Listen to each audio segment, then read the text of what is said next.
Kilometre की दूरी तय करने के बाद अपनों को छोड़कर अपने सपनों को पूरा करने के लिए एक छात्र जब अपने घर से दूर तैयारी करने के लिए निकलता है तो उसके मन में सिर्फ एक यही ललक होती है कि वह तैयारी करेगा और तैयारी करने के बाद अपने माँ बाप समेत समाज का भी नाम रोशन करेगा।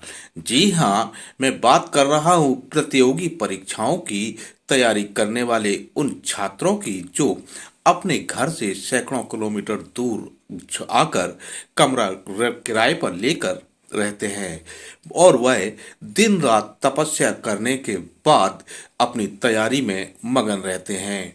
आप जानकर हैरान रह जाएंगे कि कई छात्र तो ऐसे हैं जो अपने कमरे में दूध भी नहीं लेते हैं। ये बात आपको बड़ी अटपटी तो लग रही होगी मगर यह सच है। अब मैं बताता हूँ कि ये तैयारी करने वाले छात्र छात्रा अपनों को जब छोड़ के बाहर अपने सपनों को बनाने के लिए बाहर निकलते हैं तो कई अरमान और सपने भी लेकर निकलते हैं। ये लोग दूध इस वजह से नहीं रहते हैं क्योंकि इनको समय की पहचान है। समय बड़ा बलवान होता है, यह बात ये लोग बखूबी जानते हैं और उस समय को ये लोग अपना सदुपयोग भी करते हैं। कारण आपको बता दूं, दूध ये लोग इसलिए नहीं लेते हैं कि इनके पास ज़्यादा वह साधन तो नहीं होते हैं। 4 किताबें होती हैं, इसके अलावा वह तखत या बेड होता है जो जिस पर आराम करते हैं। इसके अलावा इनके पास खाना बनाने के लिए साधन होते हैं बस, और सुविधा के नाम पर यदि गर्मी है तो कूलर मिलेगा या अन्य कोई पंखा मिलेगा। एसी वाले छात्र तो शायद ही कहीं आपको दिख जाएं जो वाकई में तैयारी करते हैं। हाँ, तो मैं बात कर रहा था कि ये दूध क्यों नहीं लेते हैं। वजह यह है कि जब ये लोग दूधिया से दूध लेंगे तो उस दूध को फ्रिज में रखने के लिए इनके पास फ्रिज नहीं है, अतः इनको उस दूध को गर्म करना पड़ेगा और उस दूध को गर्म करने के लिए इनके पास वो समय भी व्यर्थ होगा। इसी वजह से ये दूध नहीं लेते। आप जानकर हैरान हो जाएंगे कि ये लोग मेडिकल स्टोर से दूध का डिब्बा लेकर आते हैं, उसमें रेडीमेड चाय बनाकर पीते हैं। इसके अलावा भी कई तरह से ये छात्र तप जप करते हैं ताकि इनके सपनों की उड़ान ऊंची हो जाए।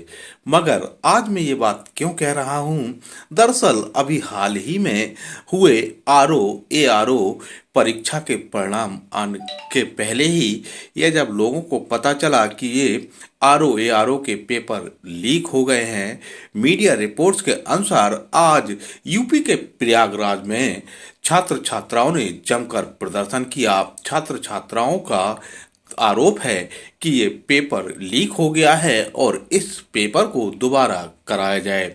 तो वहीं यूपी की राजधानी लखनऊ में भी आज हाल ही में हुए पुलिस भर्ती परीक्षा के अभ्यर्थियों ने जमकर प्रदर्शन किया।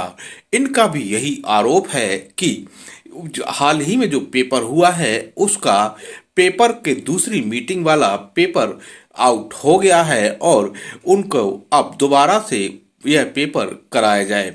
फिलहाल इस संबंध में भर्ती बोर्ड की चेयरमैन रेणुका मिश्रा ने कहा है कि उनके पास ईमेल के थ्रू कई मेल आए हैं और उसमें वो सब बताया गया है। फिलहाल पूरे मामले की जांच की जा रही है और उनकी सत्यता जांची जा रही है।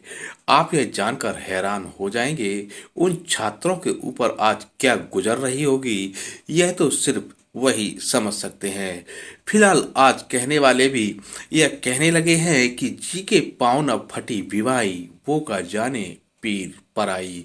आप देखते रहिए, सजग रहिए। आपका अपना चैनल यूपी न्यूज़, सिर्फ सच।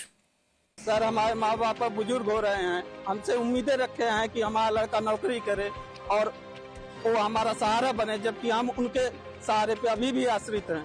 अपने घर पे भी नहीं बता सकते, न दोस्तों से बता सकते हैं कि क्या हो रहा है हमारे साथ। और इस बार जब मैं पेपर दे के निकला तो मेरा पेपर अच्छा हुआ था। उसके बाद उसके बाद जब मुझे पता चला कि आरओ की परीक्षा लीक है, तो मुझे लगा कि ये मेरे सपनों को और मेरे जैसे हजारों लाखों छात्रों के सपनों को भी